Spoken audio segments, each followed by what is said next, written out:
ऐसा थोड़ा पास। नेकियां श्राप को वरदान बना देती है, नेकियां श्राप को वरदान बना देती है, अच्छाइयां शैतान को इंसान बना देती है।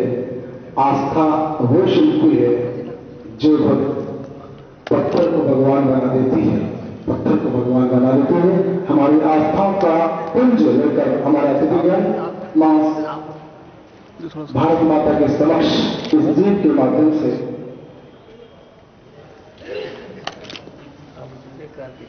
प्रतिज्ञा संपन्न करते हुए हमारे अतिथिगण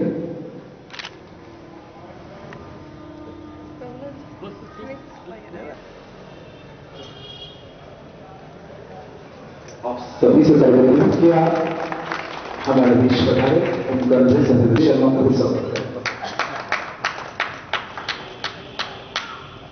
श्रीमती जानने वाला जी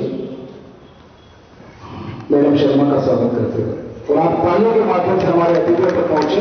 आदि जी न पधारे मुझे का सम्मान करें। धनी शर्मा के स्वागत में इतनी प्रतिध्वनि है तालियों से जो मैं लगे कि मौला में आता है।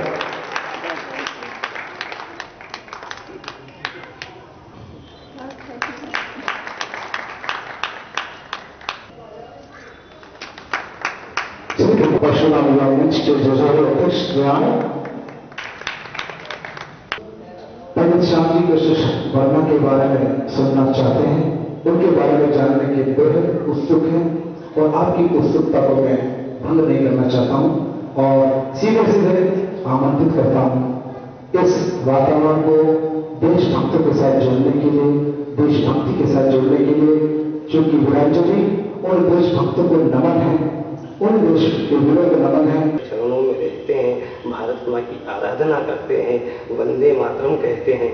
मैं चाहता हूं कि एक बार जोर से तालियों की गड़गड़ाहट के साथ भारत माता की जय बोले और मैं भी प्रारंभ करता हूं। भारत माता की जय, भारत माता की जय, भारत माता की जय बोलो वंदे मातरम, जय बोलो वंदे मातरम, जय भारत वंदे मातरम, जय भारत वंदे मातरम, जय भारत वंदे मातरम, जय बोलो वंदे मातरम, जय बोलो वंदे मातरम, जय बोलो वंदे मातरम, जय बोलो वंदे मातरम।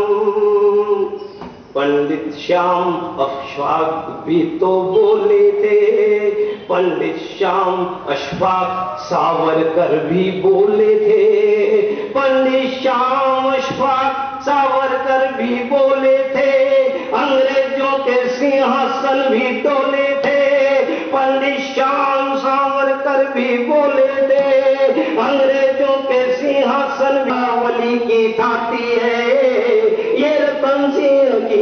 जय भारत वंदे मातरम, जय बोलो वंदे मातरम, जय बोलो वंदे मातरम, जय बोलो वंदे मातरम। सुखदेव राजगुरु, सुखदेव राजगुरु भगत सिंह बोले थे, सुखदेव राजगुरु भगत सिंह बोले जय बोलो वंदे मातरम, जय बोलो वंदे मातरम, जय भारत वंदे मातरम।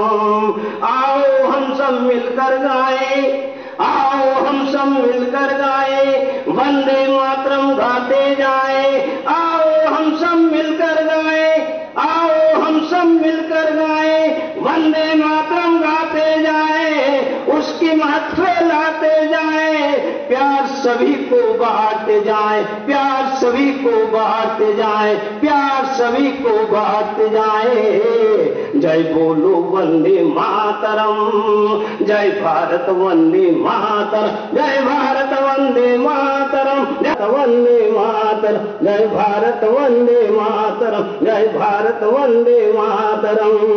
भारत माँ पुकार रही है, भारत माँ पुकार रही है, सीमा पे बुला रही है, भारत माँ पुकार रही है, सीमा पे बुला रही है।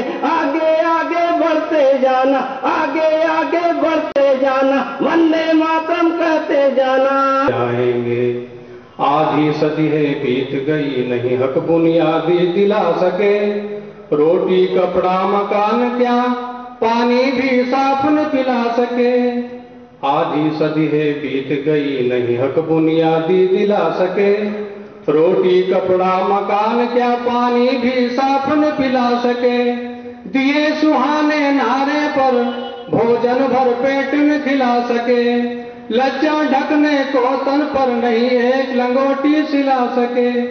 भूखे पेट तड़प तड़प मर जाएंगे।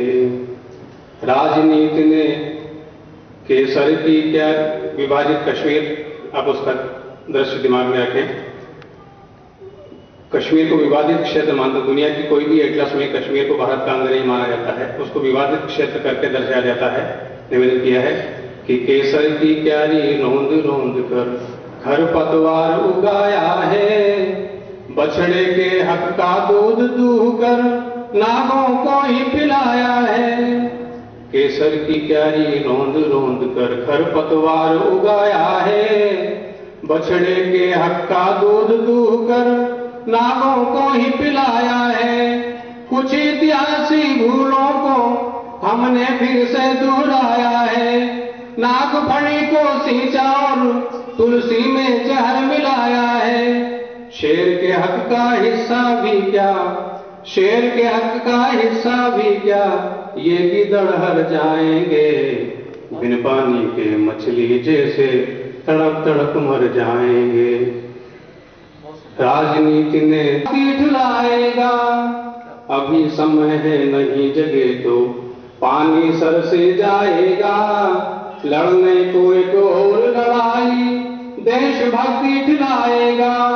छोड़ के कुटिया नंगा भूखा फिर सड़कों पे आएगा। लुटा पिटा मजलूम प्रवासी फिर हथियार उठाएगा। होगी फिर जो यहाँ तबाही, होगी फिर जो यहाँ तबाही, बोलो क्या भर पाएंगे।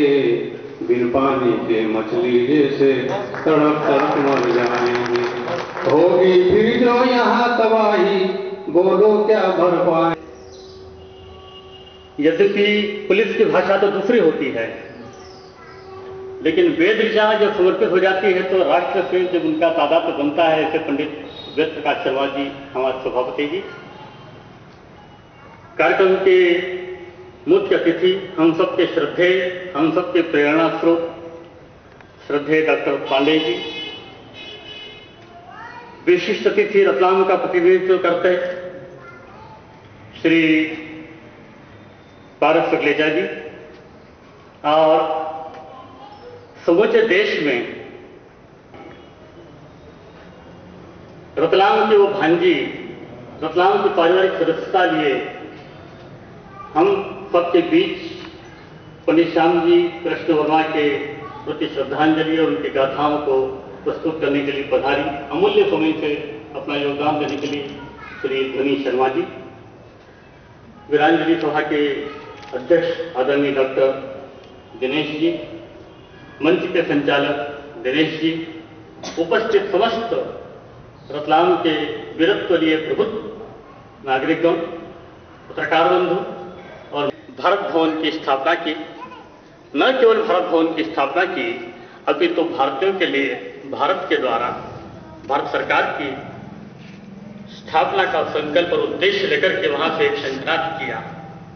इससे बड़ी बात क्या हो सकती है हमारी कि अंग्रेजों का शासन और अंग्रेजों के घर में जाकर के एक शंखनाद करें। वो ये धुरी, वो जो प्रेरणा स्थली, ये मानिक प्रसाद सेकेंडरी स्कूल के नाम से है। उसके उन्होंने एक क्रांतिकारी श्रृंखला स्थापित की। हम सब जानते हैं वीर सावरकर उनके शिष्यों में थे, मादान कामाथी, मदनलाल धिंगरा थे, और उसके बाद जो शहीदों की श्रृंखलाएं चली और जिस तरह हमें आजादी मिली 1947 में। मेरे से पूर्व साहित्यिक भाषा में सुरेश प्रवासी जी ने स्पष्ट कर दिया कि जो भारत को आजादी मिली, वह आजादी, वो स्वतंत्रता एक खंडित स्वतंत्रता के रूप में प्राप्त हुई। हम आज भी खंडित व्यवस्था में चल रहे हैं, खंडित शिक्षा प्रतीक्षा में चल रहे हैं। स्वतंत्रता का अर्थ स्वच्छता में ले लिया। भारत की सांस्कृतिक पृष्ठभूमियां जो थी वे गौण हो गई, वे नेपथ्य में चली गई। इतिहास खंडित दृष्टि से लिखा जाने लगा। इतिहास में भी जिसे प्राथमिकता से स्थान दिया जाना चाहिए था उसे कोई स्थान नहीं दिया गया। पंडित श्याम कृष्ण वर्मा हमारे प्रथम सुमेरु है। सुमेरु शब्द का संभवतः कल ही इस बारे में चर्चा हुई थी कि कोई पर्वत सुमेरु तो नहीं है। साहित्य के वेदों की भाषाओं में सुमेरु पर्वत निश्चित है। समस्त जितने संसार में पर्वत है उन सबसे ऊपर उठकर के न दिखने वाली ऐसी व्यवस्था जो शिखर को ले जाए, लेकिन प्रथम शिलान्यास जो करे वो सुमेरु कहलाता है।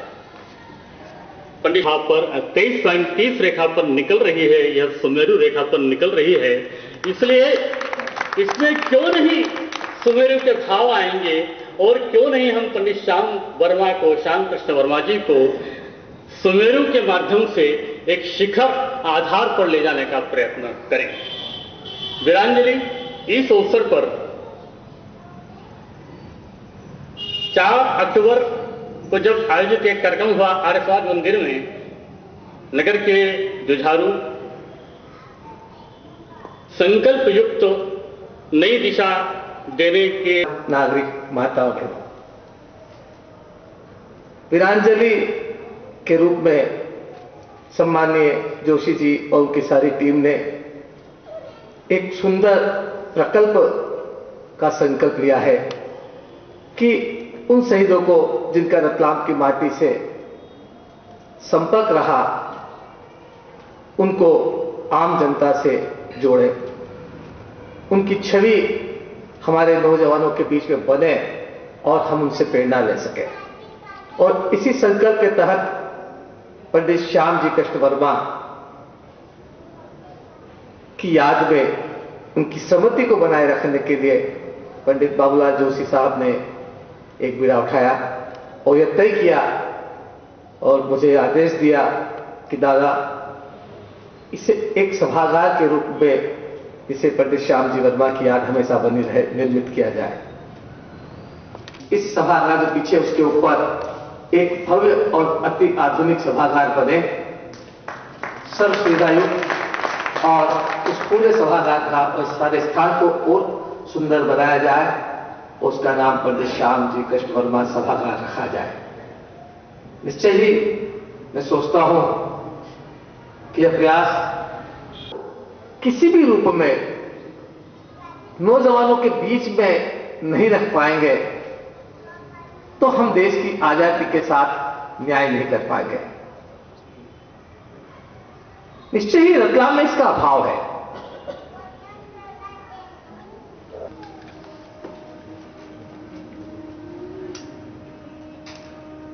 जब इस कार्यक्रम के बारे में चर्चा यहां पहुंचने पर मैं श्री जोशी जी से कर रहा था,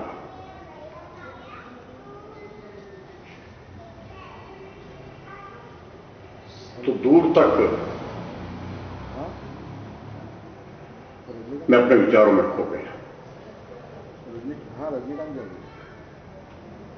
पंडित श्याम कृष्ण जी वर्मा के प्रति और उन ज्ञात अज्ञात देशभक्तों के प्रति, शहीदों के प्रति हम सब श्रद्धावान थे। वीरोचित सम्मान देते हुए वीरांजलि प्रस्तुत करते हैं।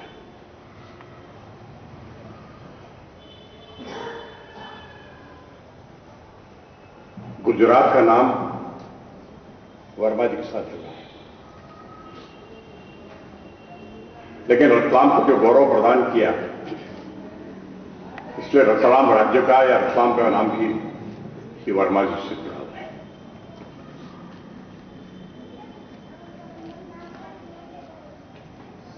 जब देशभक्तों की चर्चा हुई, देशभक्ति परिपूर्ण वंदे मातरम का उद्घोष हुआ,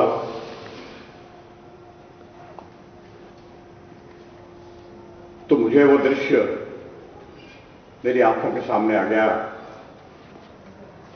जब मैंने अंडमान निकोबार जाकर के उस काल कोठरी को देखा था जहां वीर सावरकर वर्षों तक रहे थे।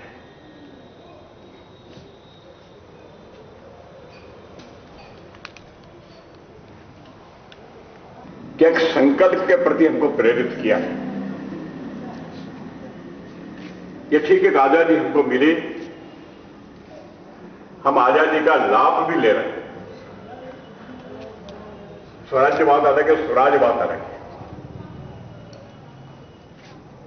लेकिन उन ज्ञात अज्ञात लोगों को जिन्होंने देश के लिए अपना सब कुछ न्योछावर कर दिया,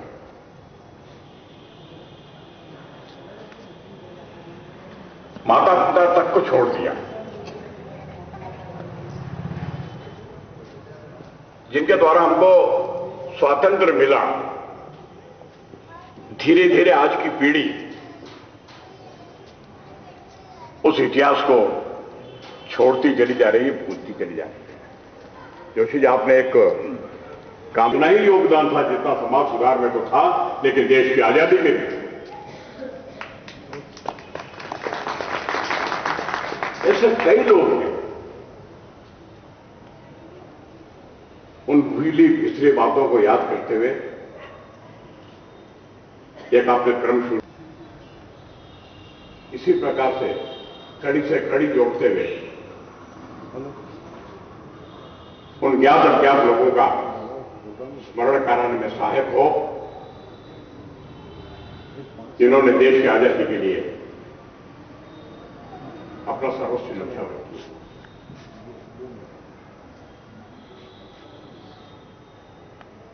क्या आज उनको आप रतलाम की ही श्री भवानी शंकर जी शर्मा साहब, जो कई लोग पुराने लोग उनके नाम को भली भांति जानते होंगे, आप भी स्वतंत्रता संग्राम सेनानियों में गिने जाते थे और महू, इंदौर और खंडवा आपका कार्यक्षेत्र रहा था। आप उनकी सुपौत्री हैं। निश्चित रूप से रतलाम वासियों को अपने बीच पाकर आप भी भाव विभोर होगी और हम आपसे दुगने भाव विभोर हैं कि हमारे अपने अंचल की बेटी, गुजरात प्रांत की सूचना प्रौद्योगिकी की सचेतक और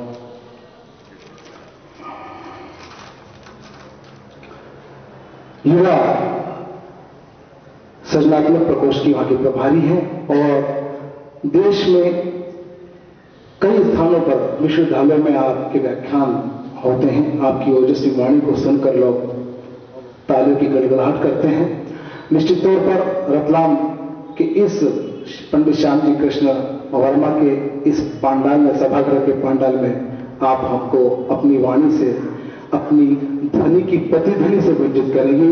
आप सब जोरदार तालियों से स्वागत करें सुश्री ध्वनि शर्मा का। वे आए और हमको अपनी प्रेरक वाणी की ध्वनि से।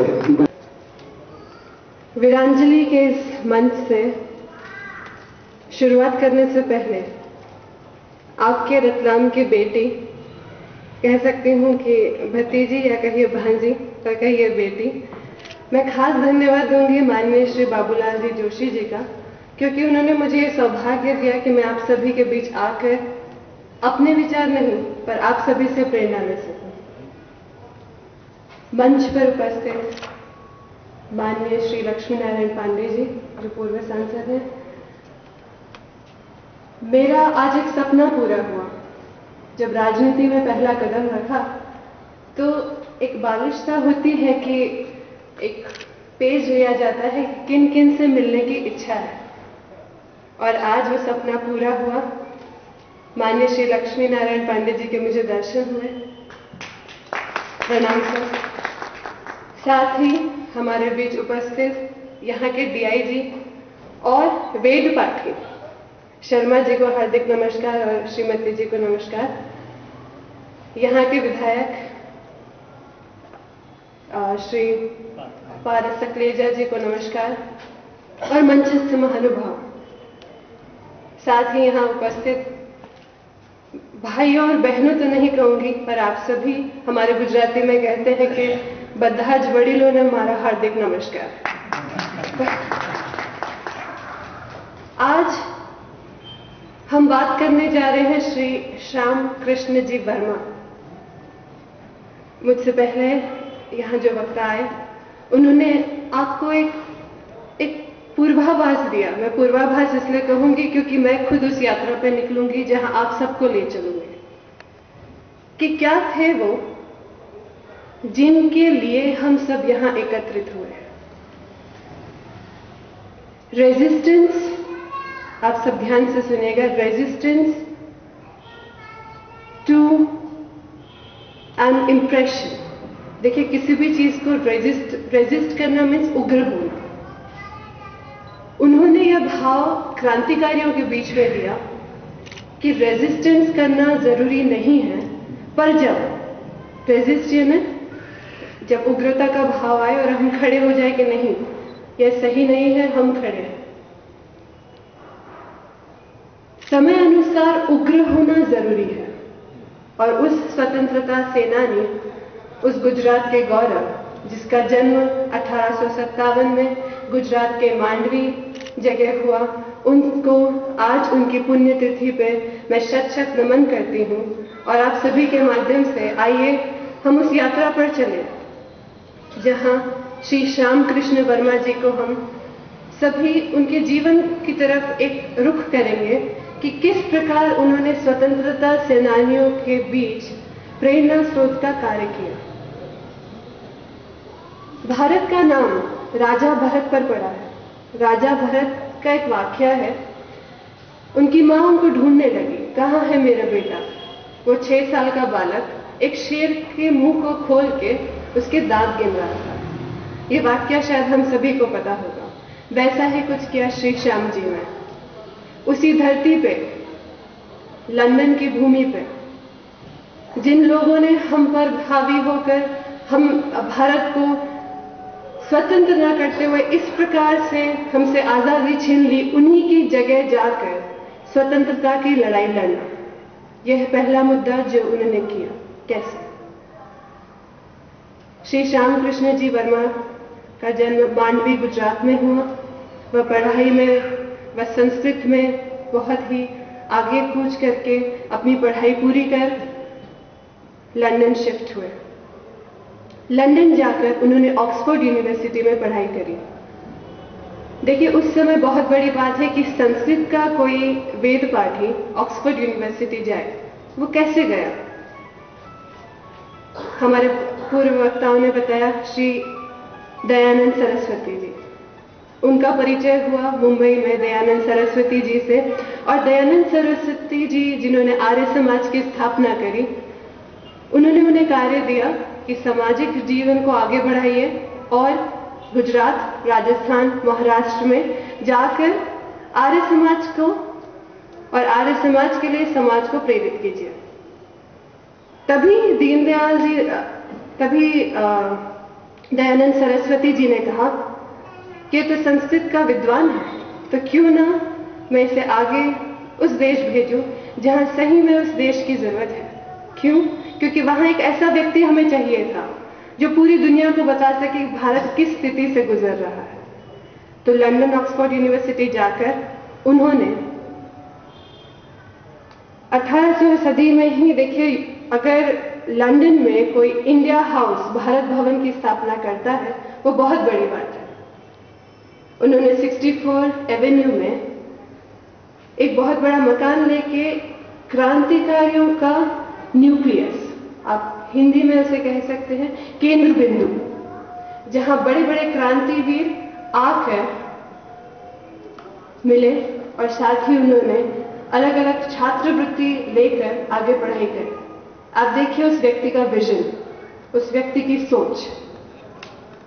उन्होंने जो भारत भवन की स्थापना करी, वहां से निकले वीर सावरकर, साथ ही लाल बाल पाल और कई क्रांतिकारी ऐसे नेता वहां 2000 रुपए की स्कॉलरशिप, छात्रवृत्ति लेकर आगे पढ़ाई करने गए।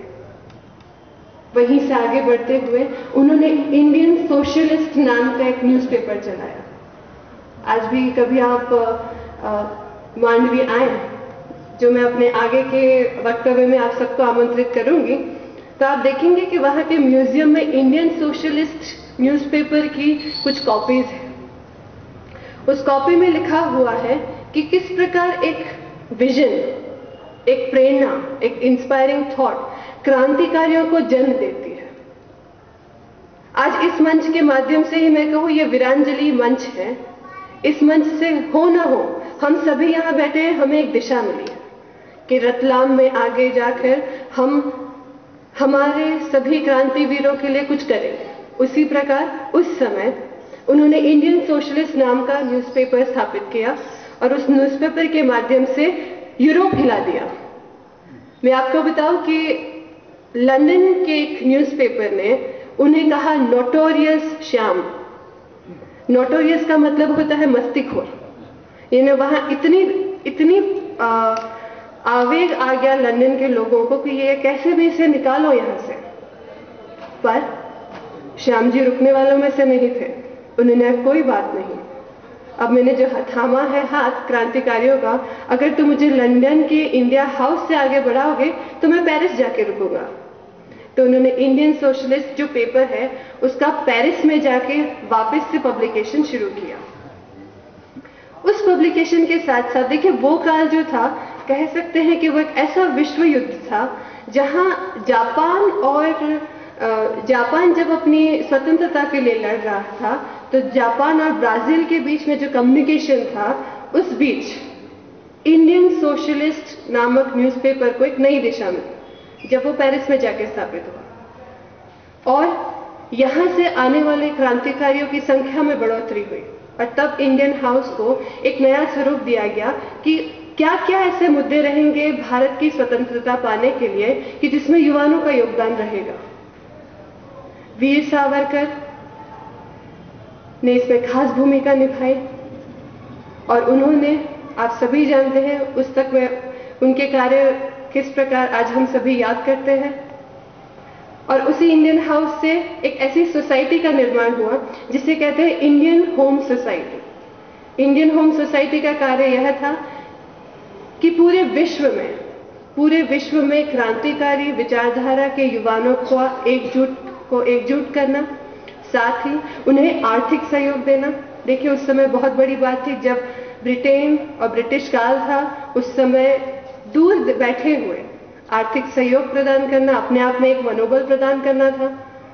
और इसी प्रकार आगे बढ़ते हुए उन्होंने जब पेरिस को हिला दिया तो पेरिस वालों ने कहा, नमस्कार साहब, आप यहां भी परेशान कर रहे हैं तो कोई और रास्ता देखिए। उन्होंने कहा, मैं रुकने वालों में से नहीं हूं। वो चल दिए स्विट्जरलैंड, वो चल दिए जिनेवा। आज भी जिनेवा सरकार खास वहां एक म्यूजियम स्थापित है श्री श्याम कृष्ण वर्मा जी के नाम पर। क्यों? क्योंकि जिनेवा को भी उन्होंने दिशा दी। देखिए, क्रांतिकारी एक बीज है। जब एक पौधा बनता है तो उससे पानी मिलता है, उसे खाद मिलती है, उसे सूरज का ताप मिलता है और तब वो खड़ा होता है। क्या आप एक पल के लिए सोच सकते हैं कि जब एक बीज पौधा बनता है तो किस प्रकार की ऊष्मा लेके बढ़ेगा वो? और उस ऊष्मा के साथ श्री श्याम कृष्ण वर्मा जी उठे और उन्होंने जिनेवा के लोगों को बताया कि आप ब्रिटिश सरकार के खिलाफ आइए, आप उनकी सेना में स्थापित मत होइए। गांधी जी से पहले स्वराज को बताने के लिए, अहिंसा को बताने के लिए जो पहले विचारक थे वो थे श्याम जी कृष्ण वर्मा। ये आप सभी के लिए इसलिए जरूरी है मुझे बताना, क्योंकि आज हम सभी गांधी जी को याद करते हैं, मैं खुद उनका बहुत सम्मान करती हूं, पर पहली बार लिखा कि मैं भारतीयों से और क्रांतिकारियों से यह निवेदन करता हूं कि आप किसी भी प्रकार की गवर्नमेंट जॉब, किसी भी प्रकार के सेना में भर्ती होना, इस प्रकार की चीजों में सम्मिलित ना हो। आप देख सकते हैं कि क्रांतिकारी की शुरुआत वहीं से हो। और खासकर अगर आपको ध्यान हो तो डाक जब चलती थी तो वो भेजने वाला भारतीय होता था। तो वहाँ इंडियन सोशलिस्ट के रूप में उन्होंने खास लिखा कि मैं सभी भारतीयों से निवेदन करता हूँ कि डाक भेजने वाला जो व्यक्ति है उस जॉब को आप न लें। देखिए, कहीं ना कहीं हमें ब्रिटिश सरकार को कमजोर करना था और कमजोर उनके बीच जाकर ही किया जा सकता है। शेर बिना नाखून के आक्रमण नहीं कर सकता, इसलिए उन्होंने उद्बोधन किया अपने न्यूज़पेपर के माध्यम से, अपनी पत्रिका के माध्यम से कि आओ साथ में क्रांतिकारी विचार को आगे बढ़ा के हम स्वतंत्र भारत को देखें। आगे बढ़ती हूँ। इंडियन हाउस पे हमने बात करी, इंडियन सोशलिस्ट जो उनका न्यूज़पेपर है उस पर बात हुई। देखिए, जीवन के बारे में माननीय श्री बाबूलाल जी ने आपको बताया। मैं उन मुद्दों को लेना चाहूंगी जिसकी जरूरत हमें आज है। अपने वक्तव्य की शुरुआत मैंने जब रेजिस्टेंस से करी, रेजिस्टेंस जो होता है आदमी सहन कब करता है? सहन तभी करता है जब वो कमजोर होता है। कभी भी गलत चीज को हम अगर चला लेते हैं तो वह समर्थन नहीं है, वो गलत है। और इसीलिए श्याम जी कृष्ण वर्मा जी ने जो हमें विचार दिए, देखिए उन्होंने ऐसा नहीं कहा कि आप सिर्फ सहो, उन्होंने कहा पर आवाज उठाओ, सच की आवाज उठाओ। और वो जो आवाज उठाने में जो उनका योगदान है उसका कोई सानी नहीं है। आगे बढ़ती हूं। उन्होंने अपने जीवन काल में जब वो जिनेवा गए, जिनेवा से उन्होंने एक ऐसा कार्य शुरू किया कि वहां वो शिक्षा वृत्ति और शिष्यवृत्ति का जो कार्य करते थे, उनका जीवन दयानंद सरस्वती, और वो बहुत मानते थे। जब वो ऑक्सफोर्ड यूनिवर्सिटी में एक प्रोफेसर स्पेंसर नामक प्रोफेसर को बहुत ही मानते थे और उन दोनों के नाम पर उन्होंने छात्रवृत्ति शुरू करी। और काफी लोग जब आने लगे तब उन्हीं का एक यूनिट बना के उन्होंने एक ग्रुप बना के उसे भारत भेजने की शुरुआत करी। वीर सावरकर, लाल बहादुर जी, ये सभी जब उनके साथ आए तो हमने स्वतंत्रता मिली। आप उस व्यक्ति को देखिए, उस व्यक्ति ने जब अपनी ढलती उम्र में ये बात कही कि मैं चाहता हूं कि मैं और मेरी पत्नी जब अंतिम सांस या अपनी सांस छोड़ दें तो जब भी भारत आजाद हो, जब भी भारत आजाद हो, हमारी अस्थियां स्वतंत्र भारत में ही विलीन हो। बहुत बड़ी बात है, उससे विचार पता चलता है। उन्होंने जिनेवा सरकार के साथ एक MOU तो नहीं कह सकते, एक ऐसा सेगमेंट साइन किया जिसमें उन्होंने कहा कि मैं कुछ नहीं मांगता, क्योंकि स्विट्जरलैंड में कोई प्रॉपर्टी नहीं बसा सकता उनके कानून के हिसाब से। मैं एक चीज सरकार से निवेदन करता हूं कि आप मेरी और मेरी पत्नी की अस्थियां स्वतंत्र भारत में देना। उसी को आगे बढ़ाते हुए रतलाम पर आती हूं मैं वापस। हम सभी के लिए सौभाग्य है कि 1885 में वो हम यहाँ के दीवान रहे। दीवान को इंग्लिश में हम चीफ मिनिस्टर कहते हैं। तो आज समझ सकते हैं कि जिस प्रकार से जो उस प्रकार का जो उनका पद रहा होगा, उन्होंने रतलाम के लिए जो कार्य किया मुझसे बेहतर आप जानते हैं। पर हाँ, कुछ पढ़ने में आया कि उन्होंने पहली बार लंदन से कुछ ऐसी मशीनें आयात करी और 3 दिवसीय ऐसे समारोह रखे जिससे प्रौद्योगिक और आर्थिक विकास हुआ। बहुत बड़ी बात है यह। और रतलाम से अब मैं गुजरात की तरफ चलती हूँ तो माननीय श्री नरेंद्र मोदी जी और महाराष्ट्र की सरकार ने मिलकर 2003 में जिनेवा सरकार को कहा कि हमें हमारे श्याम जी कृष्ण वर्मा जी की अस्थियां चाहिए, और हम उसमें सफल भी हुए।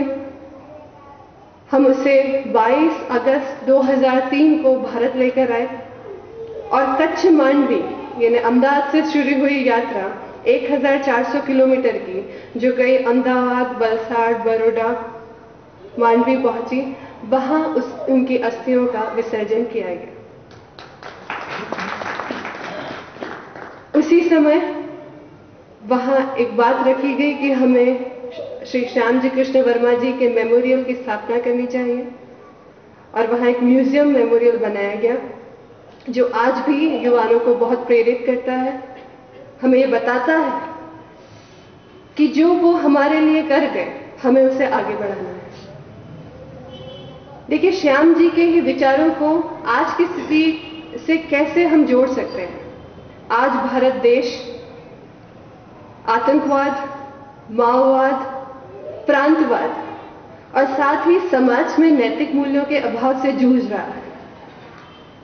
तब मैं ये नहीं कहूंगी कि इस मंच से कि हमें उग्र बनना है, पर हमें सच को लेकर संगठित बनना है, जो विचार था माननीय श्री श्याम जी कृष्ण वर्मा जी का।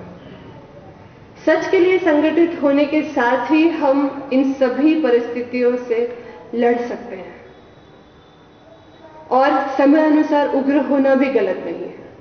अगर आतंकवाद घर आके हमें कह जाए कि यहां मैं हूं, तो हमें बताना पड़ेगा कि यह रास्ता है वापस जाने का, चाहे उसके लिए हमें उग्र ही होना पड़े और उसके लिए भारतीय आर्मी को कुछ कदम ही उठाने पड़े। श्याम जी कृष्ण वर्मा जी के ही जीवन से कुछ चीजें और कुछ ऐसे विचार लेकर मैं आप सबके सामने अपने विचार रखना चाहूंगी कि जिस प्रकार उन्होंने कार्य किया, क्या हम ऐसा कर सकते हैं। माननीय सकलेजा जी अगर उसमें कुछ योगदान दे तो मैं खास उनका ध्यान केंद्रित करना चाहूंगी। पहली बात, रतलाम जैसे कि वो यहाँ के दीवान रह चुके हैं, उनके जीवन में जो खास बात थी, छात्र जो स्कॉलरशिप देते थे वो, और वो स्कॉलरशिप की खास बात थी उन बच्चों को स्कॉलरशिप देना जो देश के लिए काम करते हैं, और उस समय भी उन्होंने यह रखा था। तो क्यों ना हम साथ मिलके, जैसा कि आज हमने इस मंच, इस सभागृह का विचार रखा है जो आज कार्यान्वित होगा आगे जाके, तो जैसे सभा मंच भी बन गया है तो अब कार्य मंच भी शुरू हो जाए, तो हम छात्रवृत्ति की कार्य शुरू करें। साथ ही देखिए, कहीं ना कहीं आज के युवाओं में साहित्य की कमी हो रही है जो उस समय थी। इंडियन सोशलिस्ट को मांडवी के म्यूजियम में पढ़ के मुझे ऐसा लगा कि ये विचार फिर कहाँ मिलेंगे। तो क्यों ना हम आज के युवाओं में ये बात जागृत करें कि हम साहित्य का साथ दें, हम अच्छे जीवन को पढ़ें या अच्छे विचार को लाएं सकारात्मक सोच के साथ, और उनको लिखने के लिए प्रेरित करें, जिससे आज अगर हम श्याम कृष्ण जी वर्मा जी को याद कर रहे हैं तो आगे जाके आने वाली पीढ़ी कहीं ना कहीं हम सभी का योगदान याद करें। साथ ही आगे बढ़ती हूं, उनका जो विचार था जिसमें उन्होंने कहा था कि इंडियन हाउस के माध्यम से उन्होंने क्रांतिकारियों को नहीं, ऐसे छात्रों को तैयार किया था जो देश के लिए काम करें। तो क्यों ना हम सभी मिलकर ब्रेन ड्रेन को रोकें। इसी मंच के माध्यम से अच्छे पढ़े लिखे युवाओं को मैं खुद इस मंच से उद्बोधन करूंगी कि देश के लिए कार्य कीजिए, पूरा विश्व में जाइए, सीखें, पर देश के लिए जिए। श्री श्याम कृष्ण वर्मा जी ने संस्कृत को एक जागृत लैंग्वेज का नाम दिया। उनका सर रिसर्च पेपर है संस्कृत अ लाइव लैंग्वेज। ये शायद हम सब के लिए नई बात होगी, पर उन्होंने संस्कृत को इसलिए कहा क्योंकि आप देखिए, संस्कृत एक ऐसी भाषा है जिसमें कम शब्द लगते हैं। हम एक श्लोक के माध्यम से बहुत कुछ कह सकते हैं, जहां हमें किसी लैंग्वेज को मैं नहीं कहूंगी, किसी भाषा को मैं यहां से नहीं कहूंगी, पर जैसा कि बाकी की विदेशी भाषाएं हैं उसमें जहां एक पेज या 100 शब्द लगते होंगे, वहां संस्कृत अपनी भाषा 20 शब्दों में कहता है। तो यह हम युवाओं के बीच ले जा सकते हैं। तो ये कुछ ऐसे मुद्दे थे जो मैं आपसे कहना चाहती थी, और साथ ही इस मंच के माध्यम से ये कहूंगी कि आइए हम सब मिलके उनके विचारों को आगे बढ़ाइए। मुझे चाहिए आप सभी का, यानी हमारे पूरे समाज का सहयोग, युवाओं के तेज, उनका संगठन, आप सभी का आशीर्वाद। और अंत में श्री अटल बिहारी वाजपेयी जी की कुछ पंक्तियों के साथ अपना वक्तव्य पूर्ण करूंगी। उन्होंने कहा था कि 4 पंक्तियां हैं, आंखों में ओझ हो सपनों का, आंखों में ओझ हो सपनों का, पैरों में तेज हो गति का, पैरों में तेज हो गति का, देशभक्ति की ध्वनि नहीं रुकेगी, देशभक्ति की ध्वनि नहीं रुकेगी। आओ अगर हिम्मत हो कहीं भी। धन्यवाद। आंधियों के दर पे जलाना है, आंधियों के दर पे जलाना है। पंडित वेद प्रकाश जी शर्मा देव जी विहाय और अपना अध्यक्षीय उद्बोधन इस राष्ट्रपति आदरणीय और क्षेत्रीय विधायक आदरणीय पारस शक्लेजा जी, इस पूरे कार्यक्रम के सूत्रकार और शिल्पकार पंडित बाबूलाल जी जोशी, बहन धनी शर्मा जी जिन्होंने अपनी मधुर ध्वनि से हमारे ज्ञान में अभिवृद्धि की, मध्य प्रदेश पतंजलि समिति की प्रांत प्रभारी डॉक्टर पुष्पांजलि जी, डॉक्टर जोशी जी, इस सभा में उपस्थित समस्त देश प्रेमी भाइयों और बहन, सर्वप्रथम मैं आदरणीय जोशी जी को साधुवाद। पंडित श्याम जी कृष्ण वर्मा ने महर्षि दयानंद को सुना, बस सुनते ही वो अभिभूत हो गए और ये समझिए कि उस समय से जो उनका संबंध महर्षि से जुड़ा वो जीवन पर्यंत जुड़ा रहा। 1875 में ही प्रोफेसर मोनियर विलियम्स जो ऑक्सफोर्ड यूनिवर्सिटी के प्रोफेसर थे संस्कृत के, वह बंबई आए हुए थे और ये संस्कृत के उत्कट विद्वान थे, बहुत प्रारंभ से ही प्रतिभाशाली थे संस्कृत विषय में। तो उनसे परिचय हुआ, उनके ही माध्यम से संस्कृत की उच्च शिक्षा प्राप्त करने की महर्षि की प्रेरणा से ऑक्सफोर्ड लंदन गए थे। महर्षि दयानंद सरस्वती ने प्रारंभ से ही जो राष्ट्रभक्ति, स्वदेशी, स्वराज और विदेशियों के शासन के विरुद्ध जो इनका माइंड मेकअप किया, जो उनको प्रेरित किया, वह प्रेरणा उनकी पूरे जीवन भर काम आई। इन्होंने अनेक पत्र देश में और विदेश में महर्षि दयानंद सरस्वती में पढ़ रहा था इनके पत्राचार को। 1878 में एक पत्र उन्होंने लिखा जिसमें 16 श्लोक लिखे। एक एक श्लोक में इतना मार्मिक वर्णन है कि यदि आप इसको पढ़ें तो आप भावुक हो जाएंगे। उन्होंने लिखा उसमें कि संस्कृत की उन्नति और संस्कृत भाषा का जो श्रेष्ठता है भारतीय संस्कृति, वह हमें बताना है। और जब स्वामी जी कृष्ण वर्मा संस्कृत पढ़ने लंदन गए तो उस पत्र में उन्होंने लिखा कि तुम्हें ब्रिटिश पार्लियामेंट में जाके ब्रिटिश पार्लियामेंट के सदस्यों को यह बताना है कि भारतवर्ष के अंदर विदेशी हुक्मरान किस प्रकार से अन्याय कर रहे हैं, किस प्रकार से हमारे देश, हमारी जनता के ऊपर अत्याचार किया जा रहा है, इस बात को आप वहां जाके बताइए। तो इन जो एक राष्ट्रीयता से ओतप्रोत विचार महर्षि दयानंद सरस्वती के थे, वह पूरे के पूरे उन्होंने अपने योग शिष्य श्याम जी कृष्ण में संप्रेषित किए, जिसका परिणाम यह हुआ कि भारतवर्ष में जो कुछ आंदोलन चलाया गया 1857 के पश्चात 1947 तक, उसमें देश, हमारी जो स्वदेशी माटी है, भारतवर्ष है, उसके अतिरिक्त भारत भूमि के बाहर जो एक पंडित बाबूलाल जी जोशी साहब, श्री दिनेश जी जोशी साहब, सभी से निवेदन है कि भारत माता और पंडित श्याम जी कृष्ण वर्मा का चित्र माननीय डॉक्टर चंदेवाला साहब को अर्पित करें इस विद्यालय में लगाने हेतु, और आप जोरदार तालियों से इस कार्यक्रम के साक्षी बने और इस चित्र के स्थापना में अपन ताजा करने के लिए वीरांजलि के द्वारा वीर शहीदों के सम्मान स्वरूप स्वतंत्रता संग्राम सेनानियों का सम्मान कार्यक्रम अब हम आरंभ करते हैं। सर्वप्रथम मैं आमंत्रित करता हूं, हमारे बीच उपस्थित हैं श्री बाल मुकुंद जी साधु साहब, आप आए मंच पर, आपको स्मृति चिन्ह देकर के पूरे सभा मंडप की ओर से किया जाएगा अभिनंदन पत्र के साथ। श्री राधेश्याम जी पंड्या ज्यादतियों, उनके अत्याचारों को सहते हुए, भारत माता के जयघोष करते हुए रतलाम की सड़कों पर निकले थे और आजादी के नारों को बुलंद किया था। और आपसे निवेदन है कि तालियों की गड़गड़ाहट के साथ भारत माता के इन सपूतों को सम्मान में सहभागी बने। श्री बाल मुकुंद जी साधु साहब उसी पीढ़ी के किया और राजनीति के क्षेत्र में रहकर सेवा को अपना एक मुख्य ध्येय बनाया और राजनीति के माध्यम से समाज सेवा की डॉक्टर लक्ष्मीनारायण जी पांडे साहब ने। मैं मंच से उनका भी सम्मान करने का निवेदन करता हूं कि उन्हें भी शाल और अभिनंदन पत्र देकर सम्मानित करें।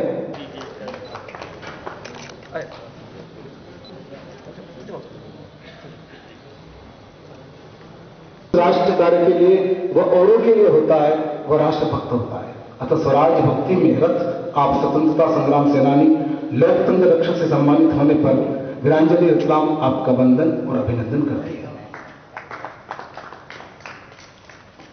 एक मिनट सर, थोड़ा पास में आ जाइए आप भी।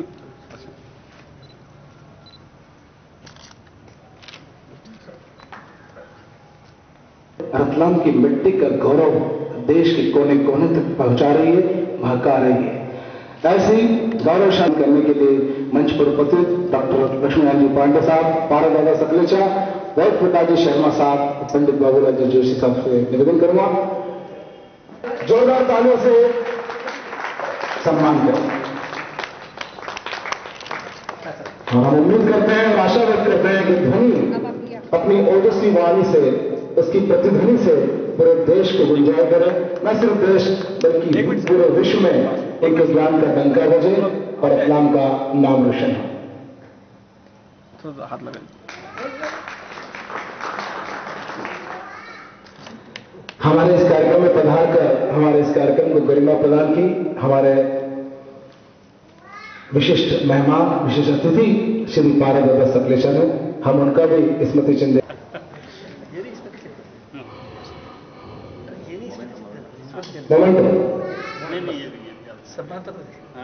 मोमेंटो स्मृति चिन्ह सर, थोड़ा सा इधर एक मिनट दादा। मैं दिनेश जी जोशी साहब से निवेदन करूंगा कि वे श्री वेद प्रकाश जी शर्मा को, माननीय वेद प्रकाश जी शर्मा साहब, कार्यक्रम की अंतिम कड़ी के रूप में आप सभी का आभार व्यक्त करने के हेतु कारची सकलेचा परम आदरणीय महर्षि दयानंद की परंपरा के जीवित प्रतीक श्री वेद प्रकाश जी शर्मा जयंती साहब आज की जिस ध्वनि की आड़ से एक नए युग की इस कार्यक्रम की ओर वीरांजलि के प्राण और इस कार्यक्रम को सफल बनाने में अत्यंत सहयोग सहकार प्रदान करने वाले आदरणीय श्री चांदीवाला साहब, भाई ठक्कर साहब, भाई पंड्या जी के साथ साथ यह आदरणीय श्याम जी कृष्ण वर्मा की ऐसी विभूति थी जिसने देश के राष्ट्र आंदोलन को एक अंतर्राष्ट्रीय स्तर का स्वरूप देने का प्रयास किया। आदरणीय श्याम जी कृष्ण वर्मा का ये राजनीतिक उपकार के साथ साथ एक बहुत बड़ा देश पर भी उपकार था कि महर्षि दयानंद की भावना के अनुसार वेदों के भाष्य के प्रकाशन में भी उनका बहुत बड़ा सहयोग था। आज का आदमी कल्पना नहीं कर सकता है शिप देकर वो किस प्रकार से राष्ट्र को एक नया स्वरूप देने का प्रयास करते थे।